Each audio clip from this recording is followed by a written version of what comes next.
Un statistika liecina, vairāk nekā 4000 Latvijas iedzīvotāju dzīvi aprāvusi saslimšana ar covid, bet skatoties uz statistikas ailēm, vienā ir arī Lindas Šilleres vārds.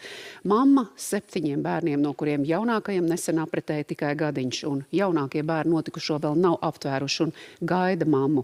Ģimenei vakcinējies nebija neviens. Pēc šiem traģiskiem notikumiem to izdarījis gan vīra māte, gan daudzi citi radinieki. Turpina man kolēģi Zanda Ozola-Balode.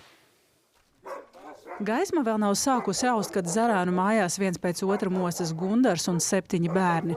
Kad Gundars 7 rītā mūs sagaida pie durvīm, viens no bērniem jau aizbraucis uz skolu, bet mazākie ģērbjas.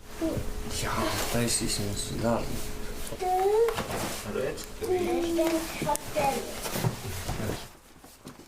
Gundaram mācību iestādēs šorīt jānogādā 4. 2 jaunākie bērni dārzā, 2 skolēni, ieskaitot pirmklasnieci Diānu, jāaizved uz